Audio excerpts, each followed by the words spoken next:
ओम नमः शिवाय। हर हर महादेव। भगवान शिव ने ब्रह्मा और भगवान विष्णु के बीच हुए विवाद को कैसे समाप्त किया और उस दिव्य ज्योति स्तंभ का वास्तविक रहस्य क्या था, आज का अध्याय इसी अद्भुत प्रसंग को आगे बढ़ाता है। लेकिन उससे पहले अब तक की कथा को संक्षेप में समझ लेते हैं।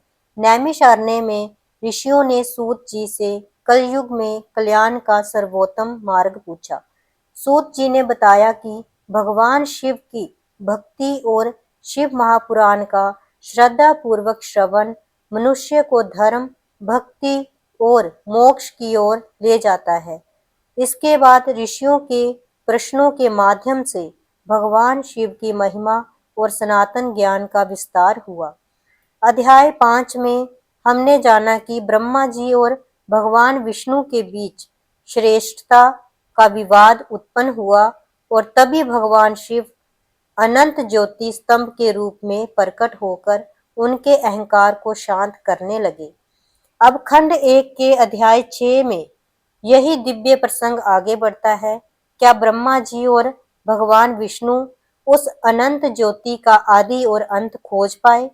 भगवान शिव ने उन्हें क्या संदेश दिया?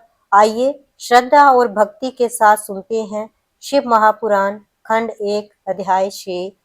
ओम नमः शिवाय। हर हर महादेव। जय शिव शंभु। स्वागत है आपका हमारे चैनल भक्ति सार 2009 में। आज हम श्रवण करेंगे श्री महाशिव पुराण प्रथम खंड अध्याय 6, ब्रह्मा एवं विष्णु द्वारा शिवलिंग के आदि अंत की खोज। ब्रह्मा जी बोले, हे नारद, हमें तथा विष्णु को परस्पर लड़ते हुए देखकर प्रलयकालीन प्रज्वलित बड़वाग्नि के समान शिवजी अचानक ही उस स्थान पर प्रकट हो गए। मैं उनकी उपमा कैसे करूं? उनके उस परम तेजस्वी स्वरूप को देखकर हम दोनों ने परस्पर युद्ध करना बंद कर दिया। उस समय विष्णु अत्यंत भयभीत तथा आश्चर्यचकित होकर मुझसे ये कहने लगे, हे ब्राह्मण, ये नसीम तेज यहाँ कहाँ से आ पहुंचा? अब हम दोनों में से जो भी इसके आदि और अंत को देख लेगा, उसी को सबसे बड़ा और सबका स्वामी स्वीकार कर लिया जाएगा। हमें तो ये तेज आदि और अंत से रहित जान पड़ता है। अच्छा, तुम इस तेज के ऊपर की ओर जाओ और हम नीचे की ओर जाते हैं। हे नारद, विष्णु की ये बात मैंने स्वीकार कर ली। तब हम दोनों अहंकारी उस तेज के आदि और अंत को देखने के लिए एक दूसरे से भिन्न दिशाओं में चल दिए। हे पुत्र, जो कार्य अहंकार की अवस्था में किया जाता है वह कभी पूर्ण नहीं होता और उसका फल भी अच्छा नहीं मिलता। जब तक मनुष्य अहंकार को नहीं त्याग देता तब तक उसका कार्य सिद्ध नहीं हो सकता। हमारे और विष्णु के इस चरित्र को जो मनुष्य प्रातः काल हाथ पांव धोकर ध्यान में लाता है, उसे इस लोक में सुख, आरोग्य तथा परलोक में श्रेष्ठ गति की प्राप्ति होती है। हे नारद, हम और विष्णु एक दिव्य सहस्त्र वर्ष पर्यंत उस दिव्य ज्योति के आदि और अंत को ढूंढते रहे, परंतु हम दोनों में से किसी को भी उसका कुछ पता न चला। अस्तु, हम निराश होकर अपने स्थान को लौट पड़े।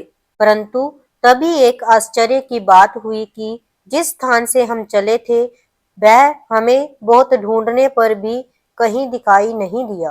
अतः हमें एक सहस्त्र दिव्य वर्षों का समय अपने पहले स्थान को ढूंढने में लग गया। उस समय हमें इस बात का भली प्रकार ज्ञान हो गया कि हमारे ऊपर भी कोई बड़ी शक्ति है जो सबसे उत्तम और पुरातन है। ये बात ध्यान में आते ही हम दोनों उस पवित्र निर्विकार स्वरूप की शरण में गए और परस्पर शत्रुता को त्याग कर भक्ति भाव से उस परम स्वामी की स्तुति करने लगे। हम दोनों की उस प्रार्थना को सुनकर ये आकाशवाणी हुई, हे ब्रह्मा तथा हे विष्णु, तुम दोनों योग साधना करो। हे नारद, उस आकाशवाणी को सुनकर हम दोनों ने योगाभ्यास करते हुए उस अलक्षित स्वामी की स्तुति में इस प्रकार कहना आरंभ किया, हे स्वामी, हम दोनों ने आपकी माया में वशीभूत होकर अपने को सृष्टि का उत्पन्न करता समझ लिया था। अब हम अपने अभिमान को त्याग कर आपको दंडवत करते हैं। आप हमें अपना सेवक जानकर कृपा कीजिए और प्रकट होकर हमें अपना दर्शन दीजिए। जिस समय हम लोग इस प्रकार स्तुति कर रहे थे, उसी समय हम दोनों को गूढ़ शब्दों में किसी ने कुछ प्रेरणा दी, परंतु हम उसके तात्पर्य को नहीं समझ पाए।